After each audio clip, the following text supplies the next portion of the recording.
Si Chelsea Sebastian ay mag-a-apply bilang personal maid ni Cairo Santiago, isang kilalang negosyante sa kanilang lugar. Maraming aplikante na ang nagretiro bilang personal maid ni Cairo dahil hindi nila gusto ang ugaling meron to. Usap-usapan man ang hindi kaaya-ayang pag-uugaling meron ng binata, ay nagbabakasakali pa rin si Chelsea na magiging maayos ang kanyang papasukan na trabaho. Wala kasi siyang mahanap na iba pang trabaho mas mataas ang sahod kumpara sa pagiging personal maid ng negosyanteng si Cairo. Bilang isang personal maid, mapagtatagumpayan kaya ni Chelsea ang hamon ng buhay? Magkakaroon kaya sila ng maayos na ugnayan ni Cairo dahil palagi silang magkasama? Posible kaya na mahulog ang loob nila sa isa't isa? Ang pangit naman ng ulap ngayon, mukhang uulan. Sambit ni Chelsea habang naroon siyang nakarungaw sa bintana. Nakatira lamang sila sa squatter area at hindi rin nila pagmamayari ang tinitirhan nilang bahay. Si Aling Paning ba yun? Kinakabahan siyang tinanong ang kanyang sarili. Nakita niya kasi si Aling Paning ang may-ari ng paupahan. Chuck, maniningil na naman yun. Tulirong isinarado ni Chelsea ang bintana at nagmadali siyang bumaba sa hagdan upang ipaalam sa kanyang nanay at tatay ang kanyang nakita. Nay, tay, si Aling Paning po, papunta na rito. Sigaw na tawag niya sa kanyang magulang. Nang makababa na ng hagdanan ay kaagad na nagtungo si Chelsea sa pintuan at isinarado iyon. Anak, bakit mo naman isinara ang pintuan? Tanong ng kanyang ama. Itay, wala tayong pera na pambayad. Hindi sapat siyang kinita natin sa pambabasura. Tugon ni Chelsea. Kakausapin naman natin siya ng matino. Hindi natin kailangan taguan si Aling Paning dahil mas magagalit yun sa atin. Usal ng kanyang tatay. Tama ang tatay mo anak. Litanya naman ng ina ni Chelsea. Simon, Marie, buksan niyo nga tong pintuan. Bulyaw na tawag ni Aling Paning dahil tinatawag nito ang mga magulang ni Chelsea. Paulit-ulit nang kinakatok nito ang pintuan pero ayaw pa rin buksan ni Chelsea ang pintuan. Nakadipa ang dalaga sa pintuan upang harangan ng kanyang magulang na nagnanais na buksan ang pintuan. Anak, umalis ka riyan. Kailangan natin siyang kausapin ng matino. Mahinang sambit ng ama ni Chelsea.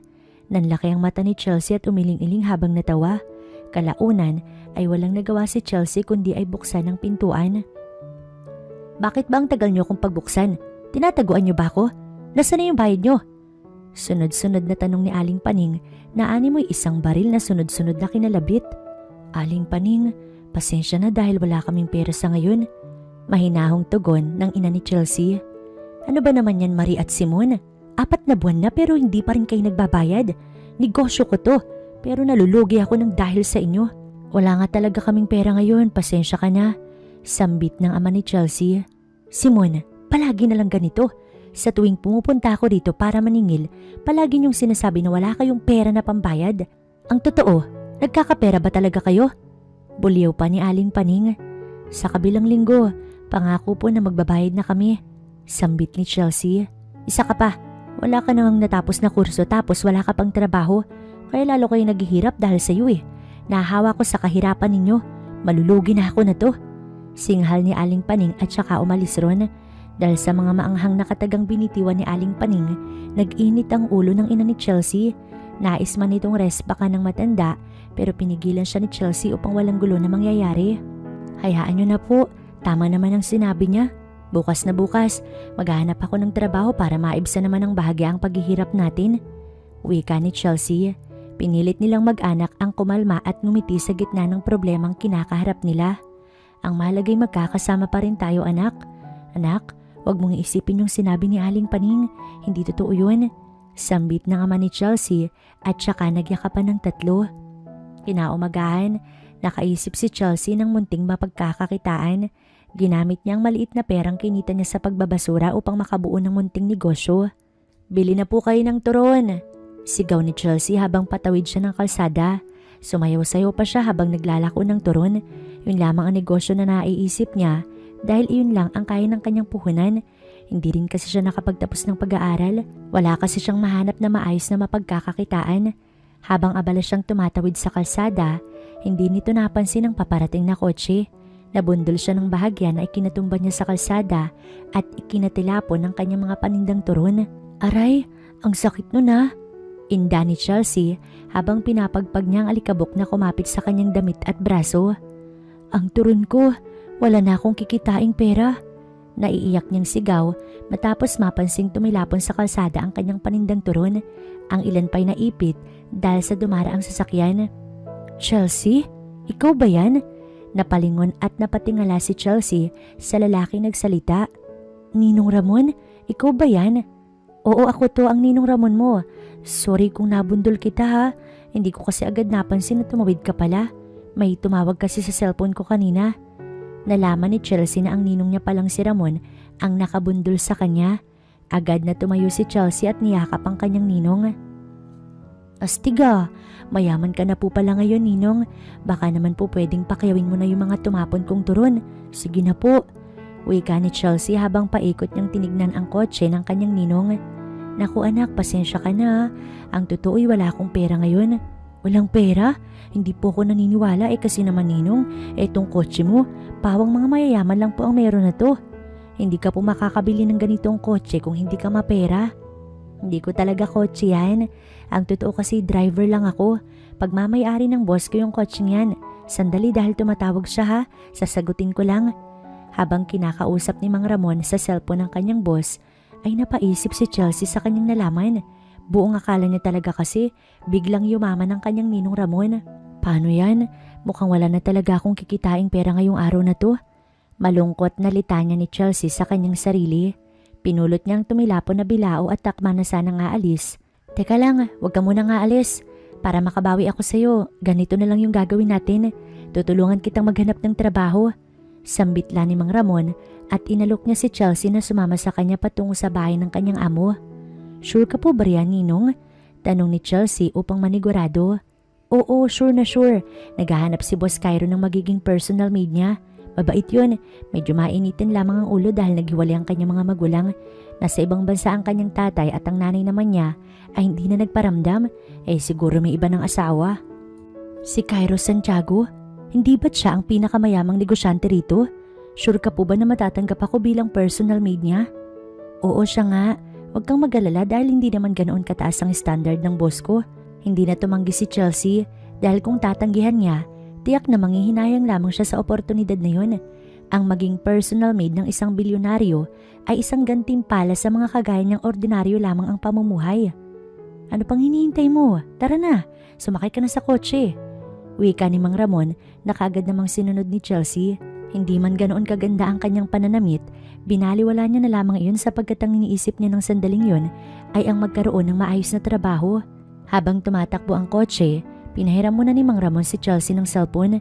Sinearch ng dalaga ang pangalang Cairo Santiago upang alamin ang malalim pang pagkakakilanlan ng taong yun.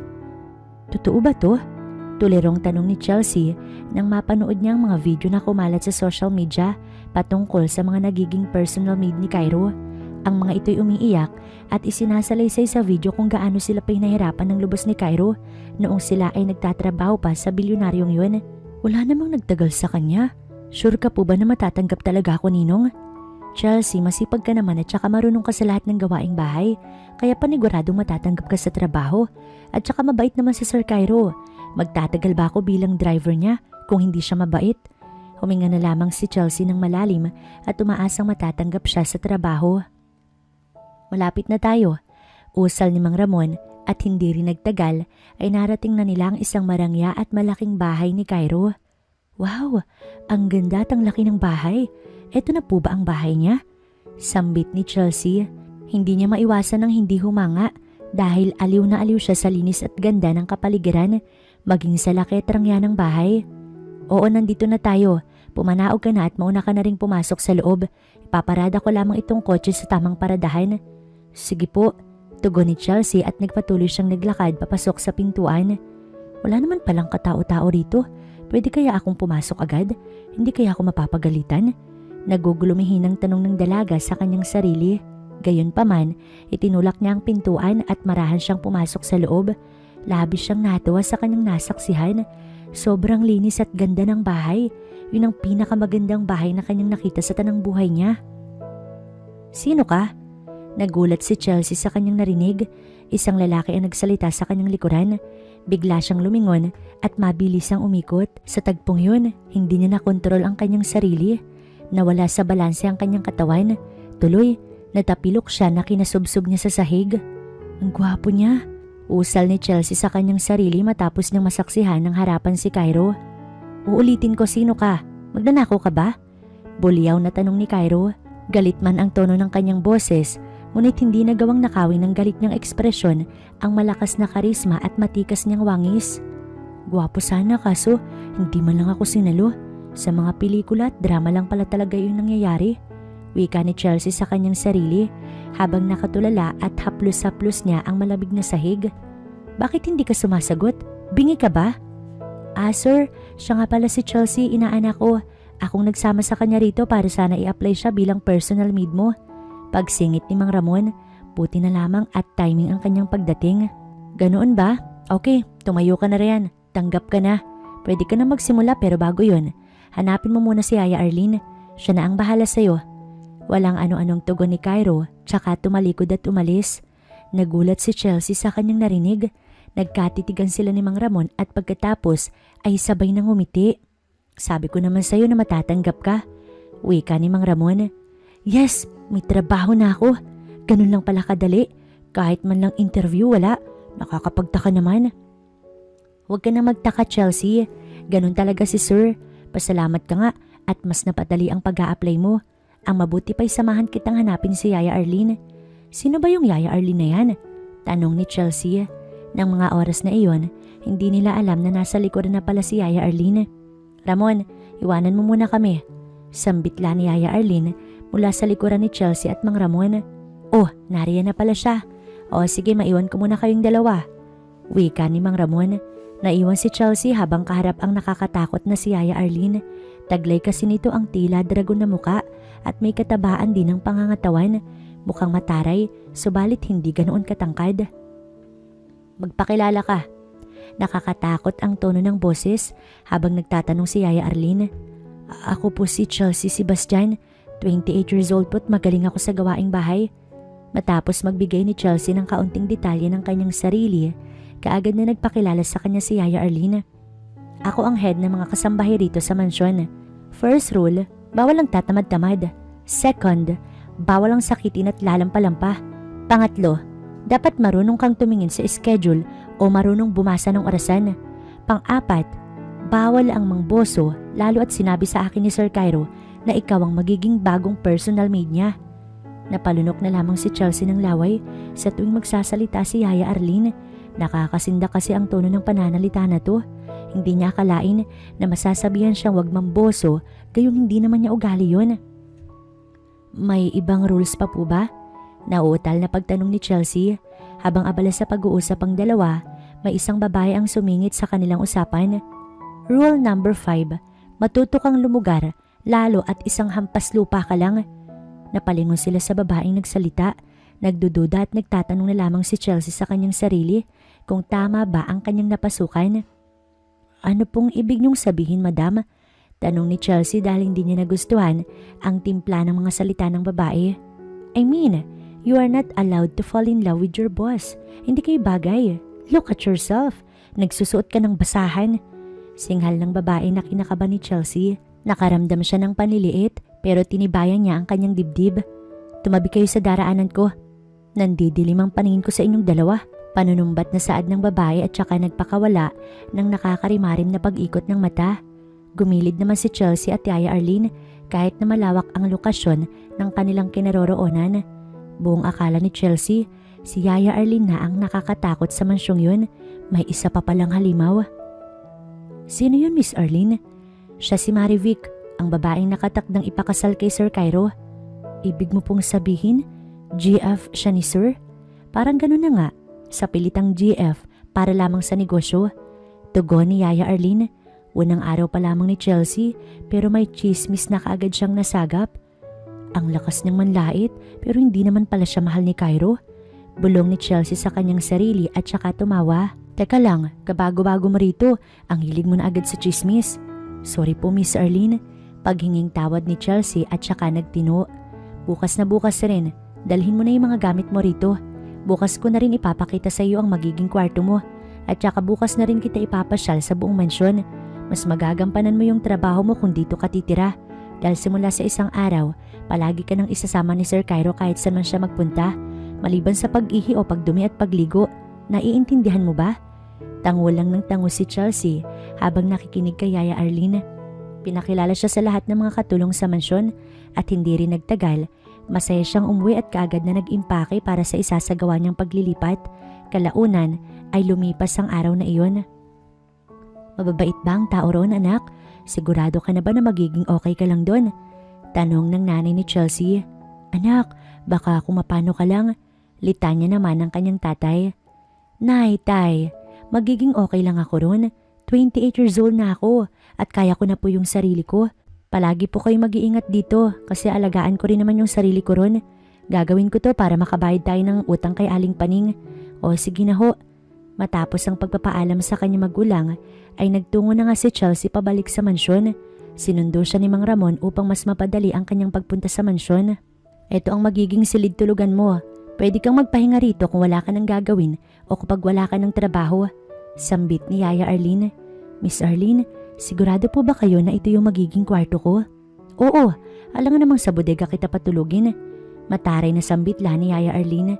Ang ganda at ang laki naman po ng kwarto, mas malaki pa po ito sa bahay namin. Kung ayaw mo ng malaking kwarto, doon ka na lamang sa labas. Sa bahay ng mga aso, mas maliit yun kumpara dito. Singhal at pabirong usal muli ni Yaya Arlene. Tsaka libre rin yung internet dito. Malaya kang kumunik sa wifi kung kailan mo man naisin. Basta hindi makakasagabal sa trabaho mo. Kahit libre ang wifi, hindi pa rin mababakasan ng tuwa ang mukha ni Chelsea. Bakit parang malungkot ka pa?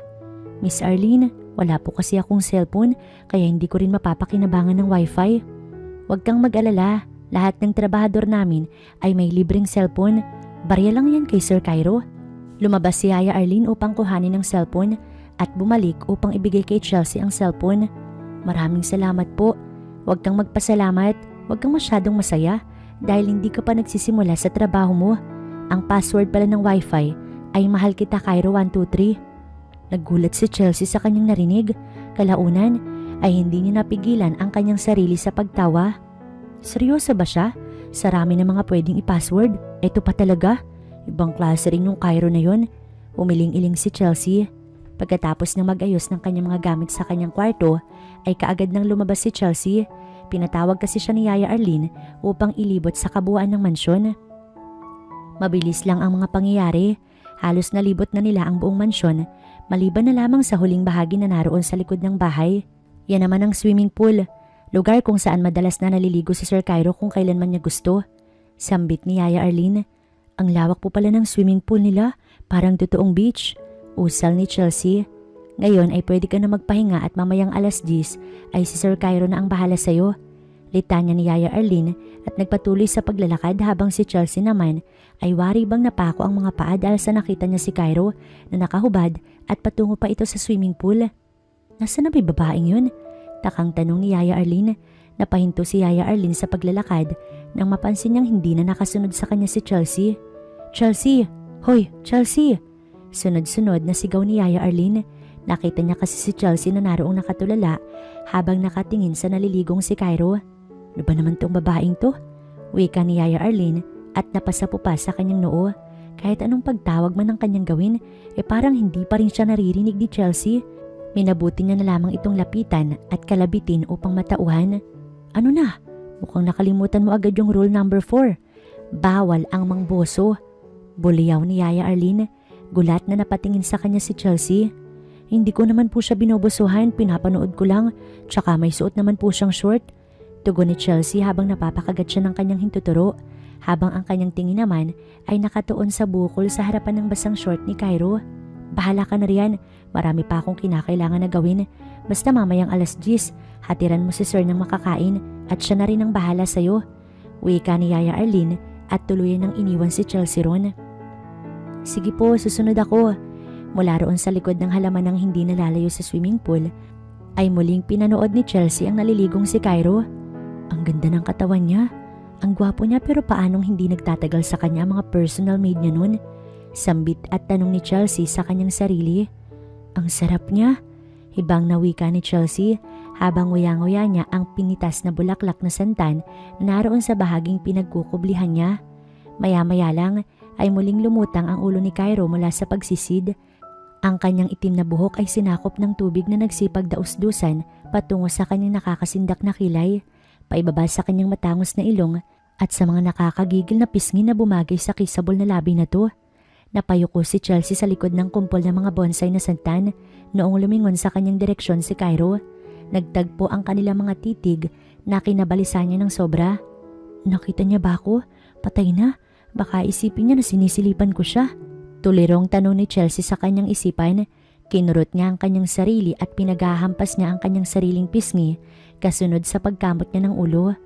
Muli niyang iniangat ang kanyang ulo upang tignan kung nakatingin pa rin sa kanya si Cairo. Nagimbal siya nang nagmistulang nalulunod ang lalaki. Sir Cairo! Kaagad na umalis si Chelsea sa kanyang kinatataguan at tumakbo siya patungo sa pool. Nang marating ang pool ay kaagad siyang tumalon upang sagipin si Cairo.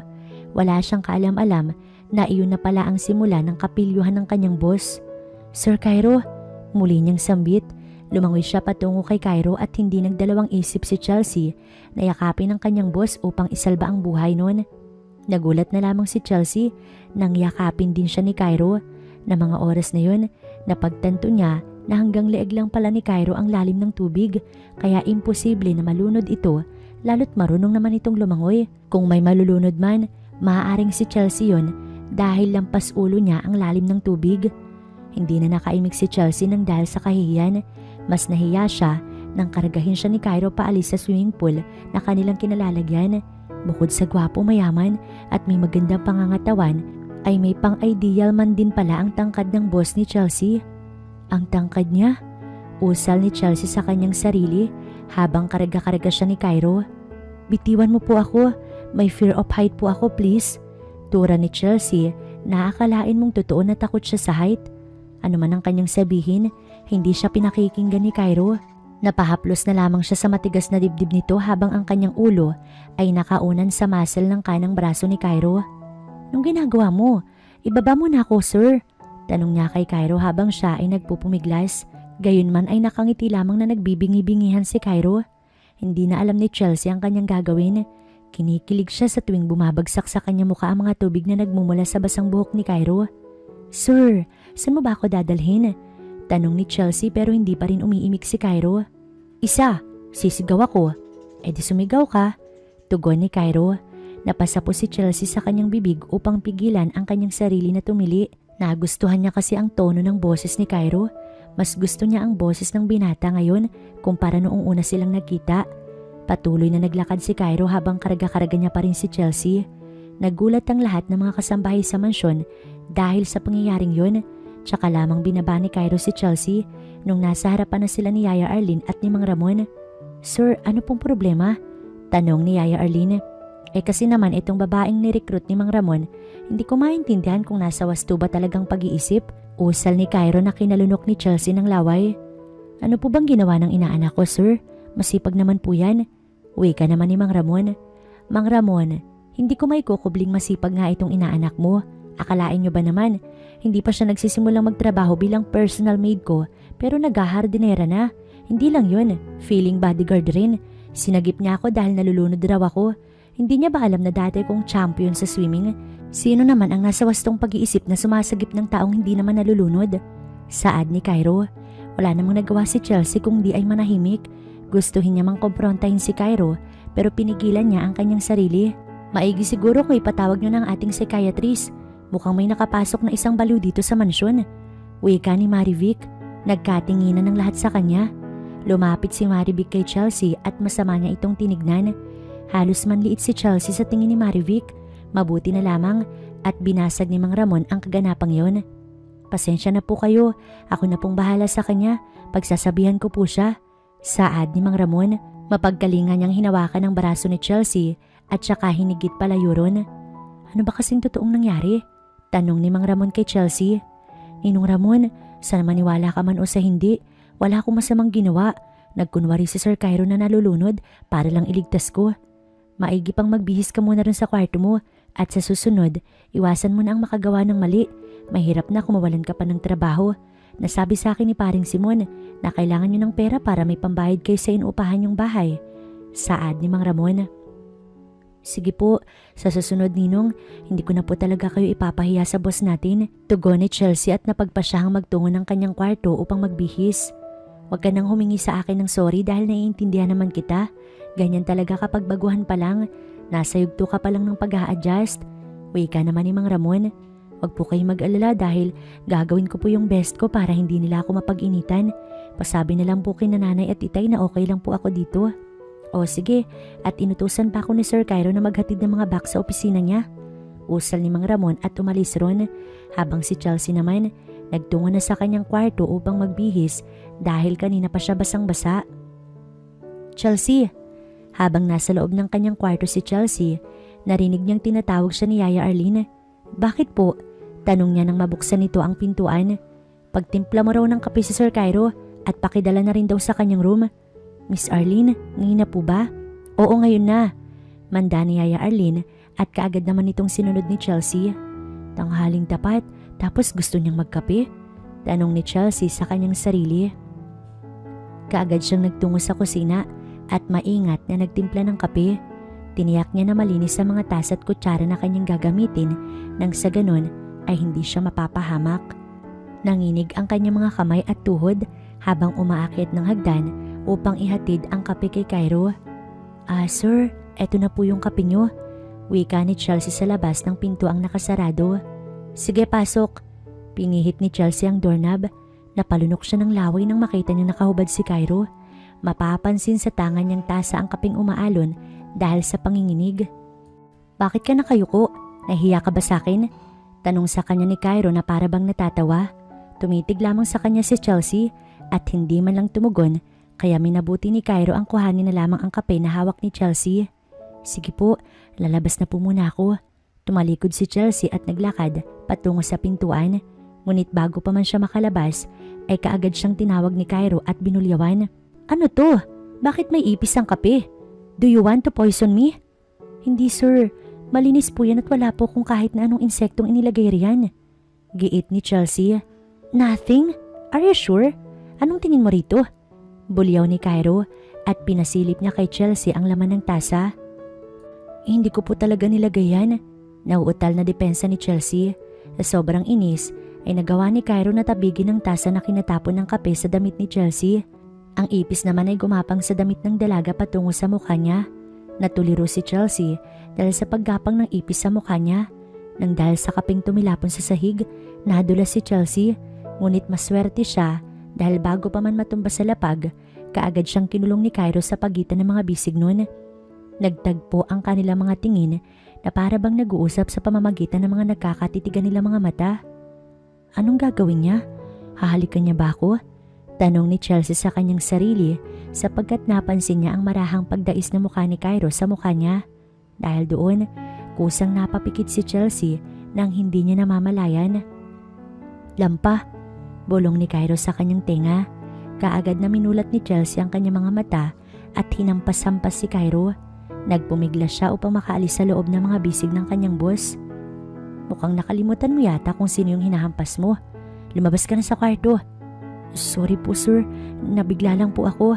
Usal ni Chelsea at kaagad na lumabas ron. Bago pa man makalayo sa silid na yon, may naalala siya kaya bumalik siya sa kwarto ng kanyang boss. Bakit ka bumalik? Huwag mong sabihin na namiss mo agad ako. Hindi po, may nakalimutan lang po ako. Yung tasa. Tugon ni Chelsea at agarang lumabas na makuha niya ang tasa. Naiwan naman sa loob ng kanyang kwarto si Cairo habang nagkakamot ng kanyang ulo. Hinahid niya lang ba ako para may mapagtripan siya? Ganun na ba kaboring ang buhay niya?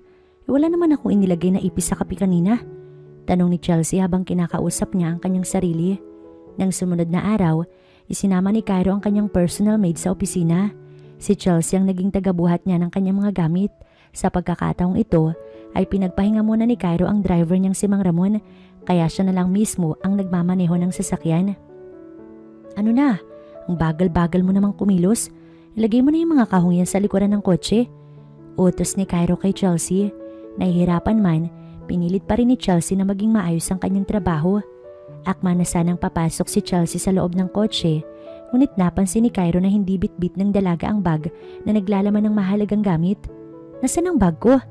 Sorry po sir, nakalimutan ko po sa itaas. Don't just be sorry. Kuhanin mo na agad kasi malilate na ako. I still have a meeting. Muli na namang binulyawan ni Cairo ang kanyang personal maid.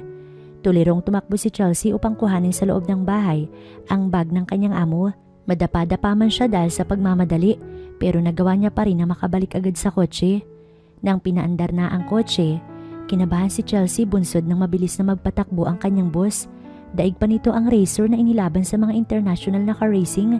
Sir, dahan-dahan lang po. Sir, gusto ko na pong bumaba. Tulong! Makapigil hiningang hiyaw ni Chelsea. Sa bilis na mga pangyayari ay narating kaagad nila ang opisina. Maluhaluhang bumaba si Chelsea sa kotse na para bang masusuka. Sir, nahihilo po ako. Gusto kong sumuka. Huwag kang magkalat dito. Lunukin mo pabalik ang iyong isusuka. Sambit ni Cairo at lumakad na para bang walang narinig na reklamo mula kay Chelsea. Habang nagmi-meeting, ay nasaksihan ni Chelsea kung gaano kaseryoso ang kanyang amo pagdating sa trabaho.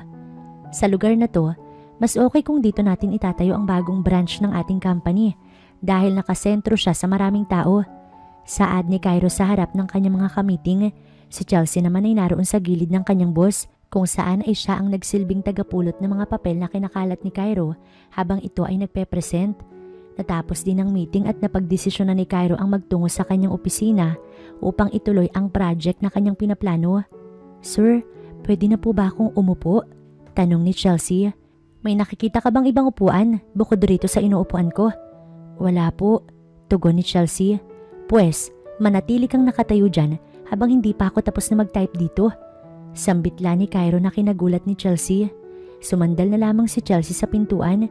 Mag-i-emote na sana siya nang biglang bumukas ang pintuan na naging dahilan sa kanyang pagkasubsob.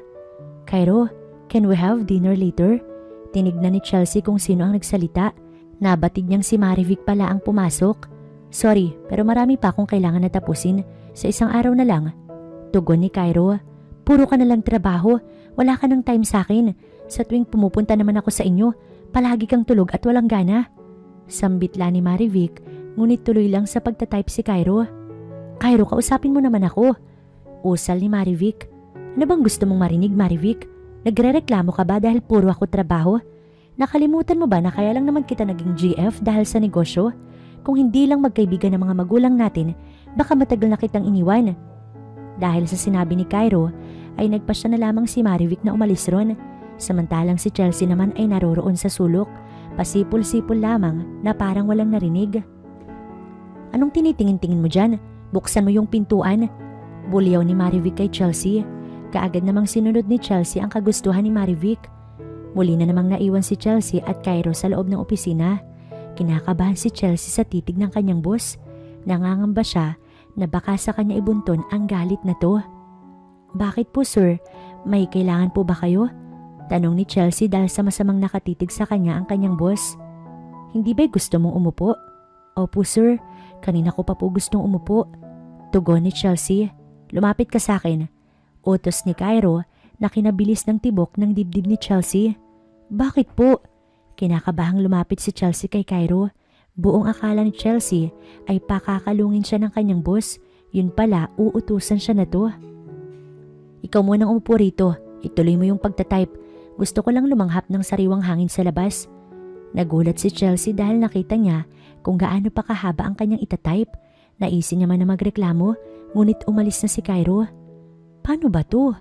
Tanong ni Chelsea. Hindi niya kasi alam kung paano gamitin ang laptop, kaya minainam niya na lamang ang matulog. Makalipas ang ilang oras ay bumalik na si Cairo. Inakala niya na mahaba-haba na ang nadagdag ni Chelsea sa pagtatype, ngunit ni isa ay wala itong nadagdag. Hoy, ano tinulugan mo yung ipinapagawa ko sa'yo? Hindi ko naman po kasi alam kung paano gamitin tong laptop na to. Humihikab pang wika ni Chelsea. Anong oras na? Mag-overtime na naman ako na to. Maulan pa naman sa labas. Usal ni Cairo. Dahil doon, nakaramdam ng konsensya si Chelsea. Feeling niya, siya ang may kasalanan kung bakit matatagalan ng pag-uwi nila.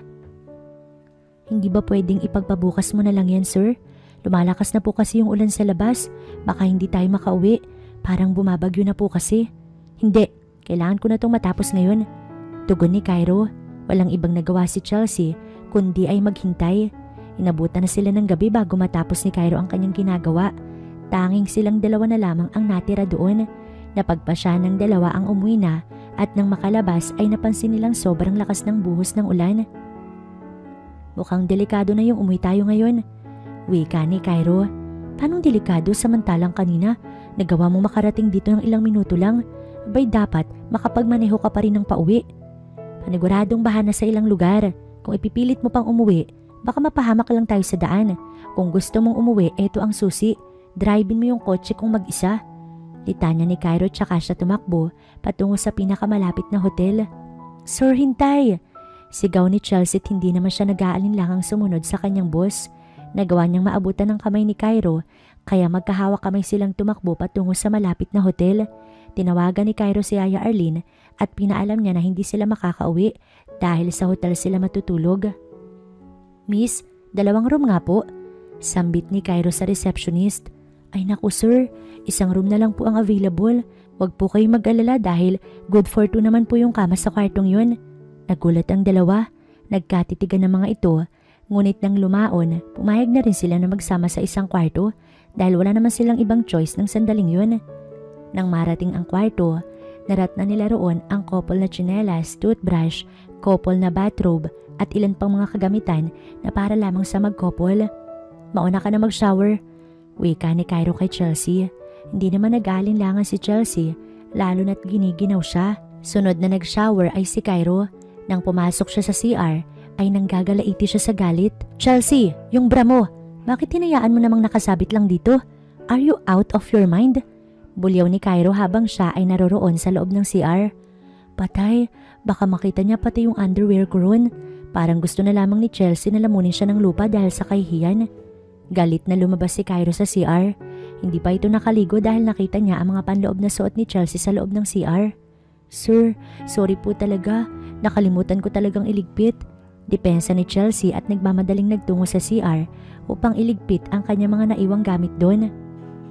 Nang mga oras na yun, hiyang-hiya si Chelsea sa kanyang narinig. Dumating sa puntong kinakailangan na nilang humiga upang matulog, ngunit ayaw humiga ni Chelsea dahil naiilang siya. Ano pang hinihintay mo? Humiga ka rito. Litanya ni Cairo. Wait lang po, may hiramin lang ako sa labas. Sambit ni Chelsea. Lumabas siya ng kwarto at nang bumalik ay may bitbit na siyang mga unan. Humakbang siya patungo sa kama upang sana'y mailagay niya ang mga unan sa gitna ng kama upang magsilbing bakod nilang dalawa ni Cairo. Sa hindi inaasahang tagpo ay naapakan ni Chelsea ang basang sapatos ni Cairo na naroon sa may sahig. Dumula si Chelsea patungo sa pwesto ni Cairo. Naihagis ng dalaga ang mga bitbit na unan pataas sa kisame. Kapwa nagulat ang dalawa dahil natagpuan nilang magkapatong ang kanilang katawan.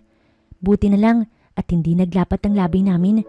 Usal ni Chelsea sa kanyang isipan, ngunit wala siyang kaalam-alam na sa tagpong yun ay babagsak na pala ang unan sa kanyang ulo. Yun ang nag-udyok kung bakit tuluyang naglapat ang labi ni Chelsea at ni Cairo. Baka sa mata ng dalawa ang pagkabigla dahil sa pangyayaring yun ay mas hindi sila nakaramdam ng antok. Bilang pampalipas ng oras, napagkasunduan nilang dalawa ang manood ng TV. Sa hindi inaasahang pagkakataon ay patungkol sa couple na naghahalikan ng nasa palabas. Nagkatinginan ng dalawa. Napatayo si Chelsea upang agad na patayin ng telebisyon. Hindi naaalis sa kanyang isipan ng tagpo kung saan ay naglapat ang labi nila ni Cairo. Patayin ko na ba yung ilaw? Tanong ni Cairo. Yun kasi ang naisip niyang paraan upang hindi siya mailang, upang hindi niya makita ang mukha ng kanyang personal maid, ang babaeng unang nagbigay sa kanya ng halik sa labi. Sir, wag po. Takot po ko sa dilim. Tugon ni Chelsea. Wala akong pakialam kung takot ka sa dilim. Ayoko matutulog ako tapos buhay yung ilaw. Buliyaw ni Cairo at natulog na parang walang nangyari. Lumipas ang gabing yun. Sumapit ang umagat ngunit hindi pa rin naaalis sa isipan ng dalawa ang pagtatagpo ng kanilang mga labi. Nung araw ring yun ay minainam ni Cairo ang hindi mo na magtrabaho upang makapagpahinga. Pagkatapos na makapag-check out sa hotel, nagtungo sila sa sasakyan upang umuwi na. Sa kalagitnaan ng kanilang biyahe ay pumalya ang kotse. Kapag minamalas nga naman, simula noong naging personal maid kita, nagganda malas-malas na yung araw ko. Bumaba ka nga muna at itulak mo ang kotse. Utos ni Cairo kay Chelsea. Po, hindi ko po kaya sir. Sobrang bigat po nitong kotse. Reklamo ni Chelsea. Nagrereklamo ka ba o hahalikan kita? Pangahamong usal ni Cairo. Hindi po ako nagrereklamo. Ang sabi ko po lalabas ako at itutulak ko yung kotse kasi malakas ako, di ba? Oo, malakas ako. Saad ni Chelsea tsaka bumaba ng kotse upang itulak yun habang bakas sa kanyang muka na siya ay napipilitan lamang. Pinapaalala pa kasi ni Cairo ang halikan na naganap sa kanila kagabi. Lakasan mo pa, hindi man lang umuusad. Sigaw ni Cairo. Si Chelsea naman ay naroon sa likod ng kotse habang nagtutulak. Wala siyang kaalam-alam na pasimple na pala siyang ninanakawan ni Cairo ng tingin sa pamamagitan ng side mirror ng kotse. Ang ganda niya pala. Bulong ni Cairo sa kanyang isipan habang tinitignan niya sa salamin ang refleksyon ng kanyang personal maid. Natagpuan na lamang ni Cairo ang kanyang sarili na nakangiti habang pinagmamasdan sa salamin ang nagtutulak na dalaga. Uto-uto talaga tong babaeng to. Usal ni Cairo at binuhay niya ang makina ng sasakyan. Gusto niya lang palang pagtripan si Chelsea at pinaniwala ito na nasiraan sila ng sasakyan kahit ang totoo ay hindi naman. Yes! Masayang sigaw ni Chelsea sa likuran dahil sa wakas ay nag-start na rin ang kotse. Napalundag pa siya dahil sa tuwa. Okay na, sumakay ka na. Sambit ni Cairo habang natatawa.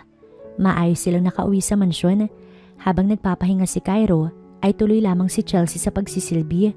Nilinis niya ang lahat ng kalat sa kwarto nito at iniligpit sa tamang lagayan ng mga nagkalat na papeles.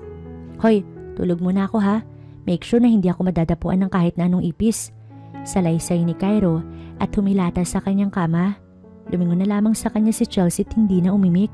Pinagpatuloy ng dalaga ang paglilinis at nang matapos, binantayan niya sa pagtulog si Cairo. Bakit ako naiinis sa'yo? Sambit ni Chelsea habang nakatingin siya sa natutulog na kanyang boss. Wari bang nais niyang sakalin si Cairo habang tulog? Napansin niyang umingiti si Cairo kahit tulog. Mas inilapit ni Chelsea ang kanyang tingin sa mukha nito. Ang inis sa kanyang dibdib ay nalusaw dahil sa ngiti ni Cairo. In fairness pati ang pagtulog, hindi nagawang nakawin ng kanyang kakuitan ng siraulong lalaking to. Usal ni Chelsea. Habang tumatagal, palagkit ng palagkit ang tingin niya sa mukha ng kanyang boss. Naituon niya ang kanyang tingin sa labi ni Cairo. Na mga oras na yun, gumunita sa kanyang alaala ang gabi kung kailan nagtagpo ang halik nilang dalawa ni Cairo. Chelsea, ano bang nangyayari sa'yo? Nababaliw ka na naman. Hindi pwede, hindi. Wika ni Chelsea sa kanyang sarili. Pinagsasasampal at sinabunutan niya ang kanyang sarili. Pilit niyang pinipigilan ang kanyang sarili na tuluyang mahulog o magkagusto sa kanyang amo. What's wrong with you? May tama ka ba sa utak? Pagtatakang tanong ni Cairo. Napabalikwas kasi ito mula sa pagkakatulog dahil sa sobrang ingay ni Chelsea. Wala po. Tugon ni Chelsea. Napahinto siya sa ginagawa niya. Noong time na yon ay nanatili pa rin siyang nakasabunot sa sarili niyang buhok. Bakit mo sinasaktan yung sarili mo? Tinatakasan ka na ba ng katinuan, Chelsea? Nabigla si Chelsea dahil sa unang pagkakataon, narinig niyang sinabi ni Cairo ang kanyang pangalan. Hindi ko po sinasaktan yung sarili ko. May ipis kasing lumipad sa buhok ko. Anong ipis ang pinagsasasabi mo? Wala naman ako nakikitang ipis. Baliw, lumabas ka na nga lang. Gusto ko pang matulog. Bulyaw ni Cairo na agad namang tinalima ni Chelsea. Sa wakas, makakapagpahinga na rin. Usal ng dalagat naglakad papunta sa kanyang kwarto. Habang tinatahak ang daan patungo sa kanyang kwarto, ay nakita niya na paparating si Marivic. Naku, may demonyo na namang bumisita. Wika ni Chelsea at nagtago upang hindi ito makita. Yaya Arlene, si Cairo po. Tanong ni Marivic kay Yaya Arlene. Nasa kwarto niya. Tatawagin ko ba o ikaw na lamang ang pupunta sa kwarto niya? Pupuntahan ko na lang po. Wika ni Marivic at pagkatapos ay umakyat na sa kwarto. Ano kayang kailangan niya? Nagugulumihin ang tanong ni Chelsea habang siya ay naroong nanatili pa rin sa kanyang kinatataguang pader.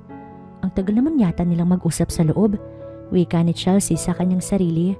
Anong ginagawa mo dyan? Bakit ka nagtatago? Tanong ni Yaya Arlene kay Chelsea. Nagulat si Chelsea sa biglaang pagsulpot ni Yaya Arlene na naroon sa kanyang likuran. Kayo naman po, Miss Arlene, bakit mo naman ako ginulat?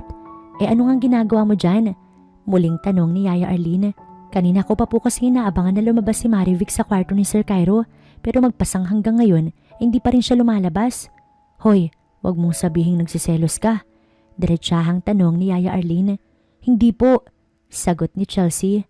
Hindi mo ako maluloko. Halata sa mukha mo na may gusto ka kay Sir Cairo. Ito ang sasabihin ko sa'yo, Chelsea. Maswerte ka kung magugustuhan ka rin ni Sir Cairo pabalik. Pero kung hindi, magdudusa ka lang. Kaya kung ako sa'yo, hanggat maaari, awatin mo na yung puso mo na magmahal. Paalala ni Yaya Arlene at saka umalis ron.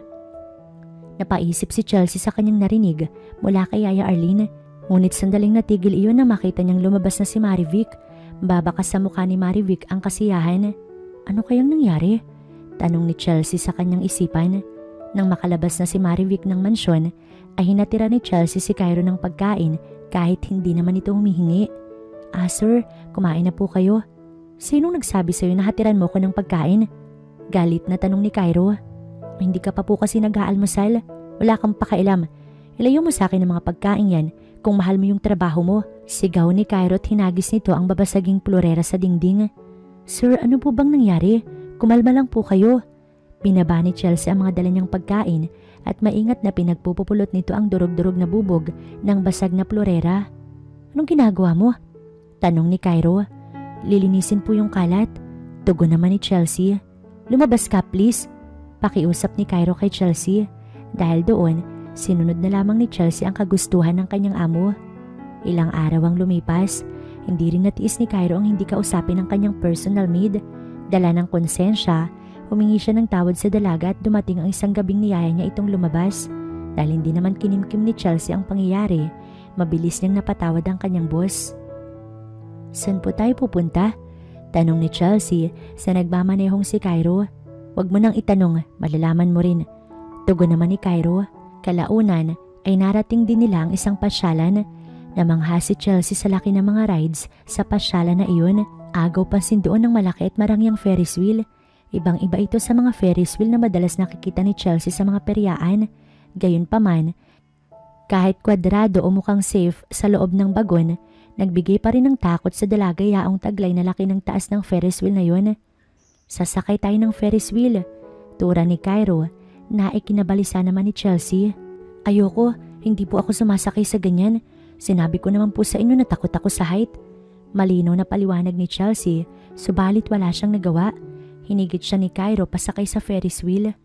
Sa ayaw mo o sa hindi, sasamahan mo ko. Wika ni Cairo.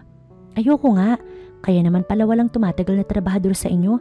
Pati mga kinatatakutan nila pinapagawa mo. Buisit ka talaga. Litanya ni Chelsea, ngunit hindi siya pinakinggan ni Cairo. Kinarga siya nito at sapilitang isinakay sa Ferris wheel. Sir, ayoko nga po. Gusto ko nang bumaba. Kumalma ka nga lang kasi. Masaya to. Ayan na aandar na.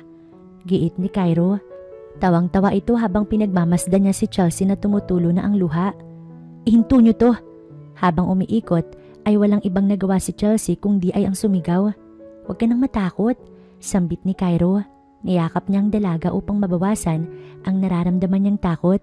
Sa tagpong to, pakiramdam ni Chelsea, biglang bumagal ang pag-ikot ng Ferris wheel.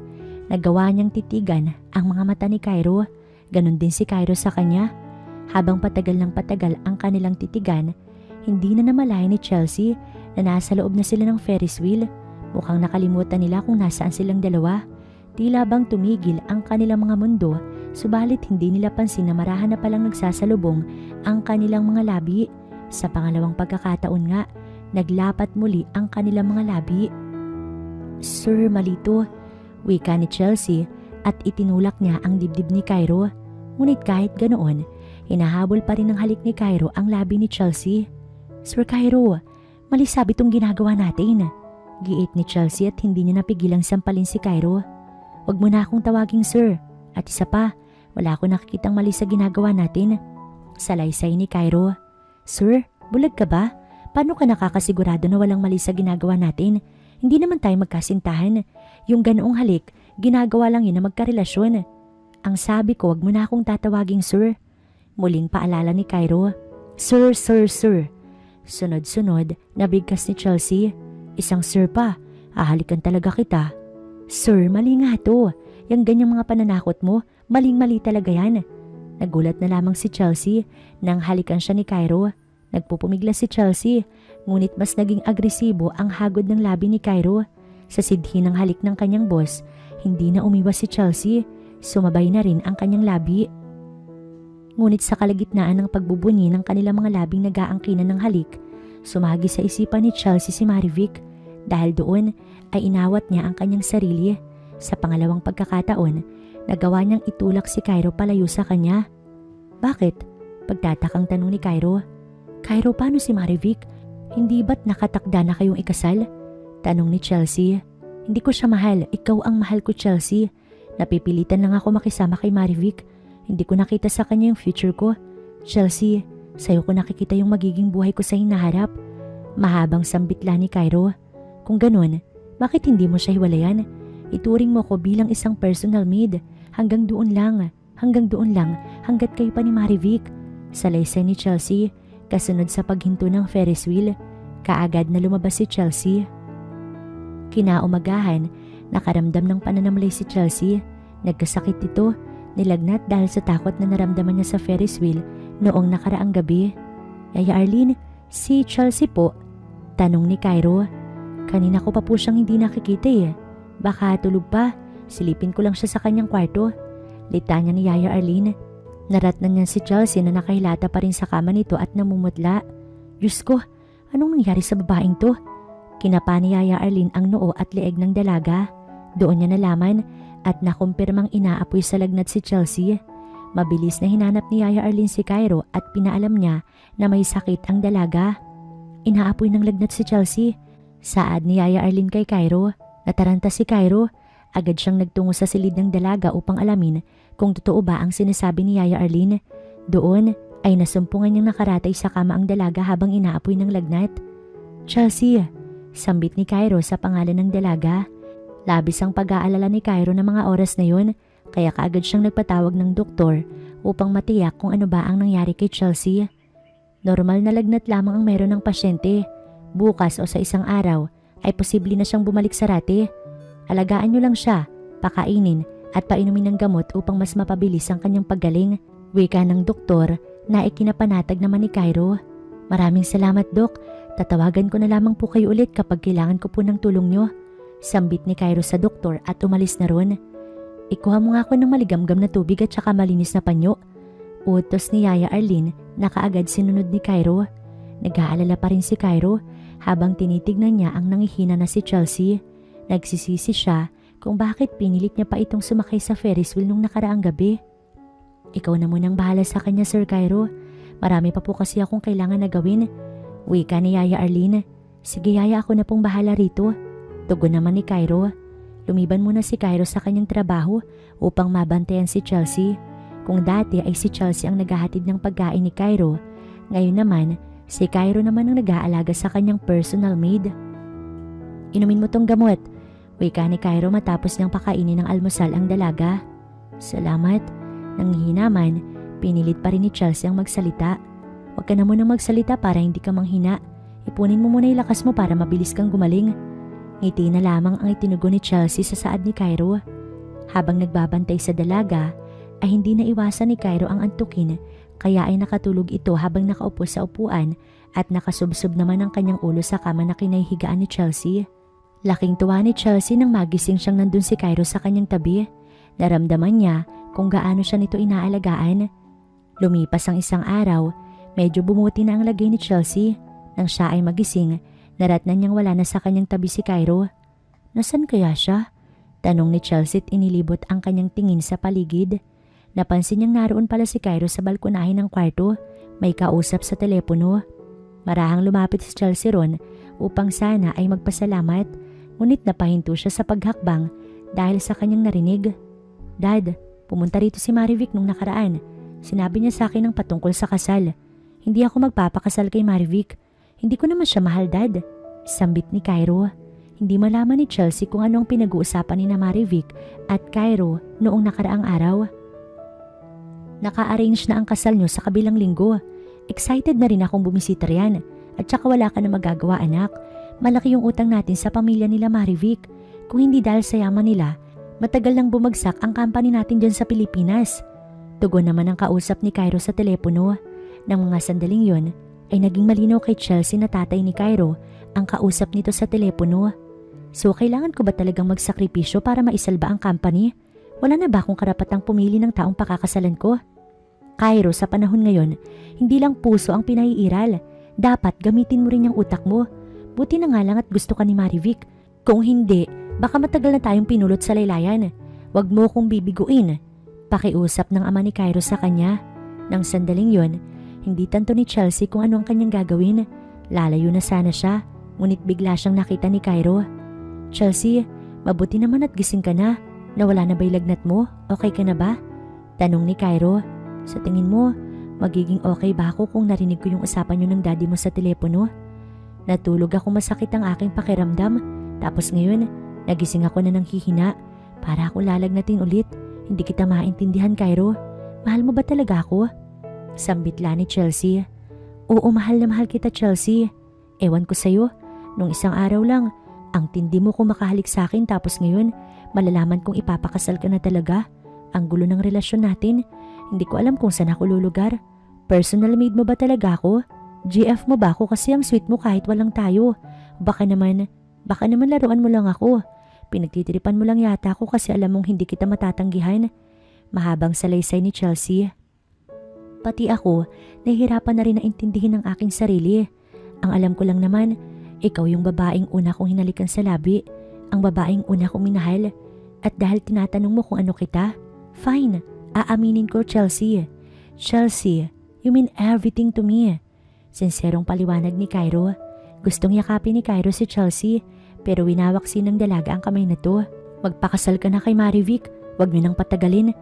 Wika ni Chelsea habang nililigpit niya ang kanyang mga gamit sa bagahe. San ka pupunta? Lalayo sa'yo dahil ayoko makita ka. Tugon ni Chelsea at lumabas. Ang lahat ng mga kasambahay ay nagtataka sa nangyayari. Hindi kasi nila alam na may namamagitan na pala kay Chelsea at sa kanilang boss. Hindi alam ni Cairo kung ano ang kanyang gagawin. Kahit anong pamimigil man ang isagawa niya, ay hindi tumitigil si Chelsea sa balak na pag-alis. Naratnan silang dalawa ni Marivic na nagtatalo. What is happening here? Cairo, anong nangyari sa inyo? Naguguluhang tanong ni Marivic, ngunit hindi siya pinapansin ni Cairo. Nakatuon lamang si Cairo kay Chelsea. Mahal kita, Chelsea. Wika ni Cairo na kinagulat naman ni Marivic. What? Nahihibang ka na ba, Cairo? Hayaan mo umalis ang hampas lupa na yan kung gusto niyang umalis. Wika naman ni Marivic.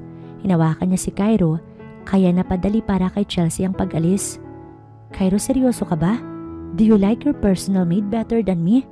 Oo, diretsahang sagot ni Cairo at umalis palayo kay Marivic. Cairo, saan ka pupunta? Huwag mong sabihin na susundan mo yung hampas lupang yun. Hindi pinansin ni Cairo si Marivic. Ninais niyang sundan si Chelsea subalit hindi niya nagawang abutan ito.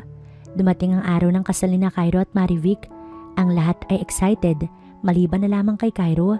Ang ama ni Cairo ay umuwi ng Pilipinas para lamang makadalo sa kasal. Huwag mong ipalata sa kanila na hindi ka masaya. Ilang oras na lang, magsisimula na ang kasal. Uusal ng ama ni Cairo. Anong gusto niyong gawin ko?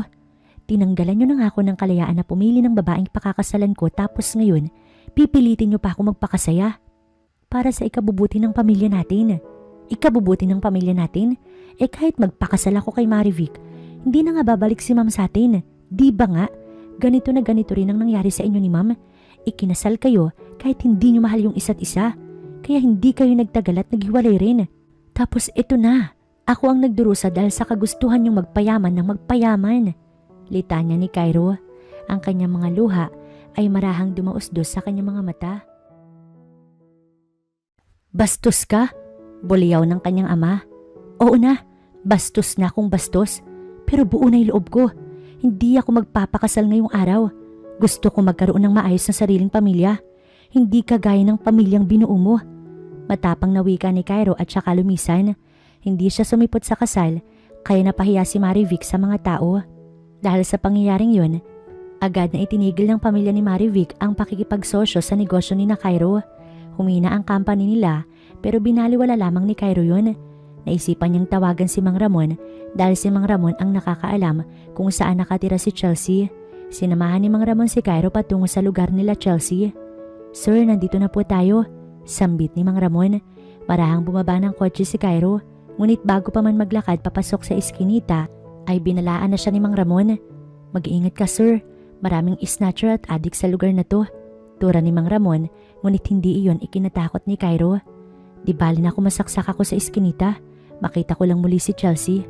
Saad naman ni Cairo at nagpatuloy ang dalawa sa paglalakad patungo sa inuupahang bahay ni na Chelsea.